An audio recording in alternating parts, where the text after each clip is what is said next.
Hello दोस्तों, cinema vibes के इस चैनल पर आपका फिर से एक बार स्वागत है।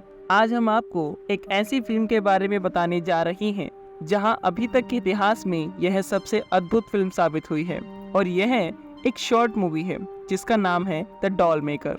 यह कहानी की शुरुआत होती है एक शादीशुदा जोड़े के साथ जिनका नाम था जेना और रिक। जेना और रिक अपने जीवन में बहुत खुश थे। उनका एक छोटा 5 साल का बेटा भी था जिसके साथ वह दोनों बहुत खुशनुमा जिंदगी जी रहे थे। न जाने कैसे कुछ समय बाद उनकी खुशहाल जिंदगी को किसी की बहुत बुरी नजर लग जाती है। जिसे वह अपने जीवन में सबसे ज्यादा प्यार करते थे, उनका वह बेटा उनकी खुशहाल जिंदगी से हमेशा के लिए चला जाता है। जेना और रिक के लिए मानो तो ये किसी बुरे सपने से कम नहीं था। उनके बेटे ब्रैड के बिना जिंदगी तो मानो पूरी बिखर सी गई थी और जैसे जैसे दिन बीतते जा रहे थे दोनों की जिंदगी बद से बदतर होती जा रही थी। इसी बीच किसी की मदद से जेना को एक जादूगर डॉल बनाने वाले के बारे में खबर मिलती है जिनका मानना था कि वह उनके मरे हुए बेटे को फिर से वापस ला सकता है। और डॉल बनाने वाला यह दावा भी करता है कि अगर वह यह सब करने में नाकाम रहा तो वह सारे पैसे भी वापस लौटा देगा। और साथ ही डॉल बनाने वाला जेना को बताता है कि आज तक ऐसा कभी नहीं हुआ कि उसका किया हुआ काम कोई फेल हो गया हो। जेना जो कि अपने बेटे को पाने के लिए किसी भी हद तक जाने के लिए तैयार थी, लेकिन यह सब करने से पहले डॉल बनाने वाला व्यक्ति जेना को बताता है कि उसे यह सब करने के लिए कुछ सामान की जरूरत पड़ेगी, जैसे उसके बेटे के सर के बाल, उसके कपड़े जो धुले हुए ना हो और कोई भी पसंदीदा चीज जैसे कोई खिलौना इत्यादि। और यह भी बताता है कि उसको पहले ही आधे पैसे जमा कराने होंगे और बाकी के पैसे काम पूरा होने के बाद। कुछ समय बाद जेना अपने हस्बैंड रिक के साथ जाकर सभी चीजें डॉल बनाने वाले को दे देती है। फिर डॉल बनाने वाला कुछ दिन का समय देता है और कहता है कि आपको आपकी चीज कुछ दिनों के बाद मिल जाएगी। कुछ दिन बीतने के बाद तभी जेना और रिक डॉल बनाने वाले के पास जाते हैं और हैरान हो जाते हैं क्योंकि डॉल बनाने वाला उन्हें जो चीज दिखाता है उससे वो बहुत नाराज हो जाते हैं कि ये क्या मजाक है, और वे नाखुश हो जाते हैं क्योंकि वहाँ तो सिर्फ एक डरावना सा पुतला था जिसको सिर्फ उनके बेटे के कपड़े पहनाए हुए थे। रिक ये सब देखकर बहुत गुस्सा हो जाता है कि ये गंदा सा पुतला बनाने के इतने पैसे। लेकिन डॉल बनाने वाला जेना को बड़े आत्मविश्वास के साथ उस पुतले को गोदी में लेने के लिए कहता है। मजबूरन जेना उसकी बात मानकर उसे उठाने लगती है, लेकिन जैसे ही वह पुतले को छूती है वैसे ही उस पुतले में जान आ जाती है और यह तो वही ब्रैड उनका बेटा है। जेना अपने आप को संभाल नहीं पाती और खुशी के मारे उसकी आंखों से आंसू भी आ जाते हैं और वह पुतले को जोर से गले लगा लेती है। थोड़ी दूर पर खड़े रिक को जेना की ये हरकतें बहुत अजीब लगती हैं, लेकिन जैसे ही वह भी पास आकर जेना की गोद में उस पुतले को हाथ लगाता है तो वह भी अपने बेटे की झलक को देखकर दंग रह जाता है। अपने बेटे से फिर से मिलने की खुशी में जेना बाकी के बचे पैसे भी डॉल बनाने वाले को दे देती है, लेकिन रिक ये बात समझ नहीं पा रहा था। रिक ये जानता था कि ऐसा होना रियल लाइफ में इम्पॉसिबल है। इसमें कहीं ना कहीं कुछ शैतानी शक्तियों का हाथ है और दरअसल होता भी यही है। उस डॉल बनाने वाले ने उस बच्चे की आत्मा को कैद कर मंत्रों की मदद से उस पुतलों में डाला होता है। यह सब होना प्रकृति के उलट है। इसके पीछे खौफनाक चीजें तो होने ही वाली थी। साथ में डॉल बनाने वाला व्यक्ति उन्हें सावधान करता है कि यह जो पुतला है यह सिर्फ आपके बेटे को महसूस कराने के लिए है कि वह उनके पास ही है, ताकि उन्हें राहत मिल सके और वह पुतला उनके बेटे की जगह कभी नहीं ले सकता।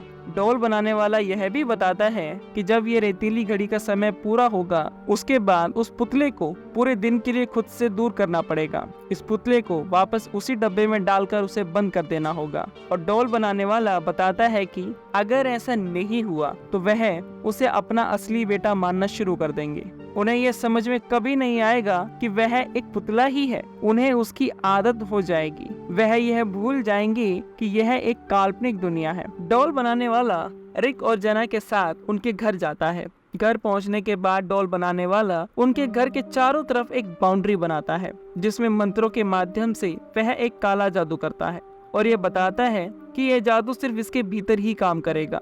इसके बाहर जाते ही यह मामूली से एक पुतला ही रहेगा। आखिर में डॉल बनाने वाला दोनों को समझाकर वहां से चला जाता है, लेकिन रिक और जेना उसमें इतने खो जाते हैं कि उन्हें कोई अंदाजा ही नहीं है कि वह आगे चलकर किस मुसीबत में पड़ने वाले हैं। इसी के साथ समय अपनी रफ्तार से आगे बढ़ता रहता है जिसमें कई महीने और साल गुजर जाते हैं लेकिन फिर होता वही है जिस बात का डर था। आखिर में जेना वह कर बैठती है जिसके लिए उसे पहले से सख्त मना किया गया था। वह अपने आप को घर की चार दीवारी में बंद कर लेती है और उस पुतले को हमेशा अपनी गोद में लिए रखती है। उस पुतले की अपने बेटे ब्रैड की ही तरह देख रेख करती है और उसने बहुत पहले ही वह रेतीली घड़ी को भी तोड़ दिया था। रिक जेना को समझाने का बहुत प्रयास करता है क्योंकि वह पुतले में इतना खो गई है कि उसे हकीकत याद ही नहीं है। वह उस पुतले को ही अपना असली बेटा मान रही है और दिन प्रतिदिन पागल होती जा रही है। जिस बात की चेतावनी डॉल बनाने वाले ने दी थी आखिरकार वही हो रहा है। रिक बहुत ही असहाय होकर यह सब होता देख रहा है। वह लाख कोशिश के बाद भी जेना से इस पुतले को पल भर के लिए भी दूर नहीं कर पा रहा। गुजरते समय के साथ रिक पर भी इसका असर पड़ रहा है। अब उसमें भी बहुत से बदलाव आ गए हैं। अब रिक में पहले की तरह आत्मविश्वास नहीं रहा और ना ही अब उसमें इस परिस्थिति से लड़ने की शक्ति बची है। उसका आत्मविश्वास पूरी तरह से खत्म हो गया है। अब वह जेना को संभाल पाने में नाकाम हो रहा था क्योंकि जेना पूरी तरह से पागल हो गई थी।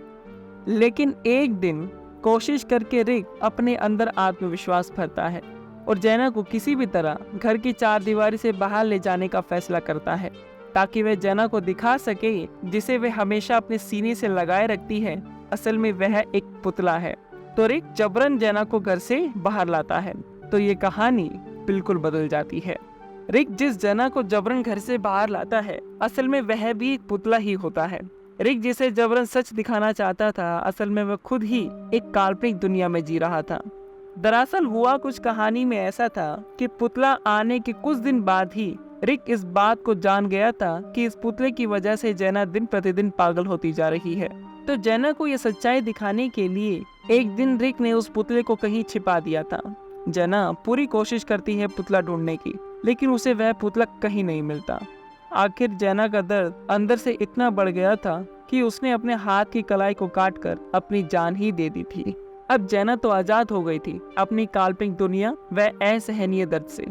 लेकिन यह रिक के लिए बहुत बुरा था क्योंकि वह एक बार फिर से इस दलदल में बुरी तरह फंस गया था। वह उस डॉल बनाने वाले से मिलकर अपने लिए जेना का एक डॉल बनवाता है।